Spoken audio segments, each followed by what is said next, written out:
Well, let's return to our other breaking story this afternoon. A 15-year-old boy who stabbed fellow pupil Harvey Willgoose to death during a school lunch break has been sentenced to a minimum term of 16 years. 15-year-old Mohammed Umar Khan was named earlier today after a judge at Sheffield Crown Court lifted an order banning the media from revealing the identity of the teenager who was convicted of murder in August. Mohammed Umar Khan took a hunting knife to school and attacked Harvey Willgoose in front of other children at All Saints Catholic High School in Sheffield on February the 3rd. During the trial, the jury was told Harvey and Khan fell out following an incident at school on January the 29th, 5 days before the fatal stabbing. The judge told the court she believed Mohammed Umar Khan attacked Harvey because of the hurt and anger at what you considered to be a betrayal of your friendship. She said she did not accept that Khan acted in self-defence or out of fear of violence. The shortest period of time during which you must remain in custody is 16 years, less the number of days which you have spent on remand. I have been told that that period is agreed to be 259 days. Therefore, the minimum term which I impose in your case is 15 years and 106 days. I remind you that there is no guarantee that you will in fact be released at the end of that period or at any later time, and that if and when you are released, you will remain subject to licence for the rest of your life. Our correspondent Katerina Vitozzi has been following the story and spoke to us a short time ago. You have to reflect on the moments that this attack happened. Umar Khan, as we can now identify him, a pupil at All Saints Catholic High School, along with Harvey Willgoose. He took a 13-centimetre hunting knife into school with him that day and stabbed Harvey twice in the chest with it. It was just moments before the lunch break. It was in a courtyard area outside the school canteen. They were surrounded by other pupils, some who, over the course of the trial, in written statements, told the court that they were so terrified at what they were seeing, they barricaded themselves into cupboards nearby just to try and get away. I thought it was interesting there also to hear the judge, Mrs. Justice Ellen Bogan, praising the bravery of teachers in the aftermath of that attack, where Umar Khan, having stabbed Harvey, who lay there, was still holding this quite ferocious-looking weapon in his hands. Teachers approaching him, trying to talk him down, trying to get them to put the knife down or indeed pass it to them. And the bravery of the teachers who did that, praised by the judge in the courtroom today.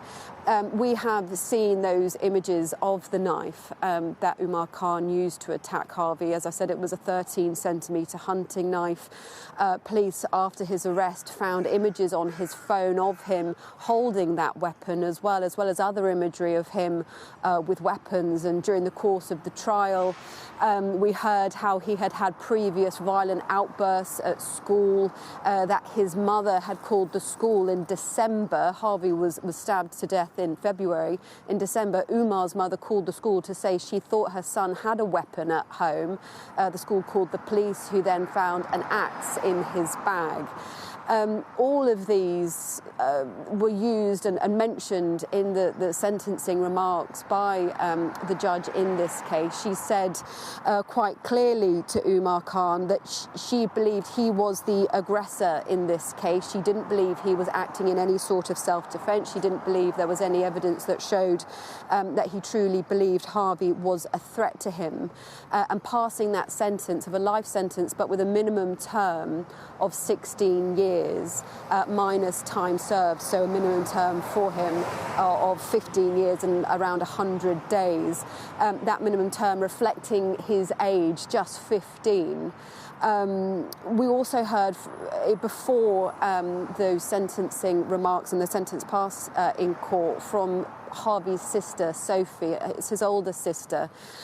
She has acted as a family spokesperson, really, during this trial, making a statement outside court after Umar was found guilty of her brother's murder earlier this year. She also read out a victim impact statement in court. We're actually also expecting a statement from her just in a little while. Behind me, you might see a few cameras where she is expected to make that statement, but that victim impact statement already read out in court, where she gave an insight into the sheer devastation that her family has faced as a result of Harvey's death. She described him as a cheeky, lovable boy who is so deeply missed.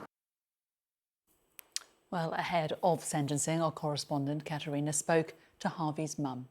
The longer it goes on, the worse it is. The trial was horrendous, to have to listen to all that, knowing all the red flags that were there. We shouldn't be here. There were too many red flags, and he shouldn't be where he is, and our Harvey shouldn't be where he is. And by red flags, you mean previous behaviour that you feel was missed? Should have picked up on it with the acts, his behaviour in school, the first lockdown, a few days before our Harvey passed away, really. For you as a family now that the court process has come to an end, is it important now that you get the answers to those questions about why things were missed? Yeah, we want lessons to be learned, and we want answers. We won't stop until, we get answers. Obviously, a case like this focuses so much on the day that Harvey died and about the defendant. What you don't often hear is what Harvey was like as a boy. Would you like to share some He of was those? just so popular, and I think this lad that's done it, I think he stood in that dock and said Harvey was his friend, and I think he was flattered that Harvey was his friend because he was so popular. He was popular with the teachers, he was a cheeky chap, he was funny, he was popular with the girls, and I think he was flattered that he was our Harvey's friend. And then this argument happened, and that was the outcome. I can't imagine the effect Harvey's death has had on you all as a family, just beyond words, really. I remember when we first spoke, you just said it just feels so surreal still. Yeah, I mean, his brother can't face all this. He's not been to the trial once. He couldn't face today.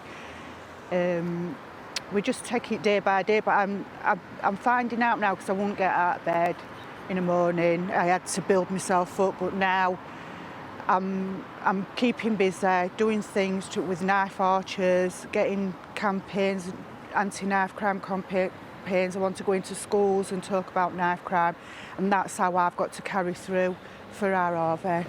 And tell us about that campaign. I know we've spoken a little bit about it before. What is it that you are trying to do as a family now? We want knife archers in all schools and colleges. We put a knife archer in Penistone School. I found out after that there was another one in Dinnington and 2 in Dudley that week put in place. And I've had other messages from other people saying it looks like their school's going to have it as well. So I get a lot out of that. Because do you think that people do have to wake up to the reality of what kids are doing? Yeah, and I think they are doing now. I feel like people are listening now. It is happening more now. I think there's a big thing this week. I'm going to London for anti-knife crime on Saturday. And I think people are realising how bad it is getting with knives. And there is knives in schools. I know that as a family, you said your son finds it too difficult to come, but I know you have been as much of the trial as you feel able to be. Yeah. How has it felt sitting there and seeing Umar in the dock? Again, I don't really have any feelings for him. I don't know whether they'll come. I do want him to go away for a long time, but I do feel like he's been let down.